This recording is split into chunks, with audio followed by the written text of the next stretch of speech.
சட்டவிரோதமாக 75 மில்லியன் ரூபாவிற்கும் அதிக சொத்துக்களை ஈட்டியதாக முன்னாள் அமைச்சர் விமல் வீரவன்சவிற்கு எதிராக குற்றச்சாட்டு சுமத்தப்பட்டுள்ளது. லஞ்ச ஊழல் விசாரணை ஆணைக்குழு தாக்கல் செய்த இவ்வழக்கு இன்று விசாரணைக்கு வந்தபோது விமல் வீரவன்ச மன்றில் ஆஜராகவில்லை. அதனால் கொழும்பு மேல் நீதிமன்றம் அவருக்கு பிடிவிராந்து உத்தரவு பிறப்பித்தது. பிரதிவாதியின் பிணையாளர்களை அடுத்த வழக்கு தவணையில் மன்றில் ஆஜராகுமாறு அழைப்பாணை விடுக்குமாறும் நீதிபதி உத்தரவிட்டார். எவ்வாறெனினும் உத்தரவு பிறப்பிக்கப்பட்டு சில மணி நேரங்களின் பின்னர் விமல் வீரவன்ச தனது சட்டத்தரணி ஊடாக மன்றில் ஆஜரானார். அதன் பின்னர் பிடியாணை மீள்பெறப்பட்டதோடு வழக்கு எதிர்வரும் 30ஆம் தேதி மீள விசாரணைக்கு எடுத்துக் கொள்ளப்படும் என நீதிமன்றம் உத்தரவிட்டது.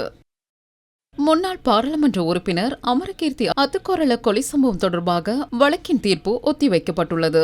2022ஆம் ஆண்டு மே மாதம் 9ஆம் தேதி அறகலைய போராட்ட காலப்பகுதியில் பொலனறுவை மாவட்ட முன்னாள் பாராளுமன்ற உறுப்பினர் அமரகீர்த்தி அத்துக்கோரள மற்றும் அவரது பாதுகாப்பு அதிகாரி ஜயந்த குணவர்தன் ஆகியோர் நிட்டமுவ நகரில் தாக்கி கொலை செய்யப்பட்டனர். இச்சம்பவம் தொடர்பில் 41 பேருக்கு எதிராக குற்றச்சாட்டு சுமத்தப்பட்டது. அதில் 37 பேருக்கு எதிராக கம்பகா மேல் நீதிமன்றத்தில் குற்றப்பத்திரம் தாக்கல் செய்யப்பட்டு வழக்கு தொடரப்பட்டது. எஞ்சிய நால்வரில் 2 உயிரிழந்ததோடு மேலும் 2 நீதிமன்றத்தை புறக்கணித்து வருகின்றனர். சுமார் 3 வருடங்களாக இவ்வழக்கு விசாரணை இடம்பெற்ற நிலையில் இன்று தீர்ப்பு அறிவிக்கப்படவிருந்தது. எழுத்துமூல சமர்ப்பணங்களை ஆராய்வதற்கு போதுமான காலம் இல்லாததால் தீர்ப்பை பிப்ரவரி 11ஆம் தேதி அறிவிப்பதற்கு 3 நீதிபதிகள் அடங்கிய குழாம் தீர்மானித்துள்ளது.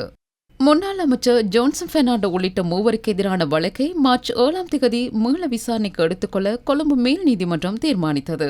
ஜோன்சன் பெர்னாண்டோ வர்த்தக அமைச்சராக இருந்த காலப்பகுதியில் சதோச ஊழியர்களை தமது கடமைகளிலிருந்து வழியழைத்துச் சென்று அரசியல் செயற்பாடுகளில் ஈடுபடுத்தியதனூடாக அரசாங்கத்திற்கு நட்டம் ஏற்படுத்தியதாக குற்றச்சாட்டு சுமத்தப்பட்டுள்ளது.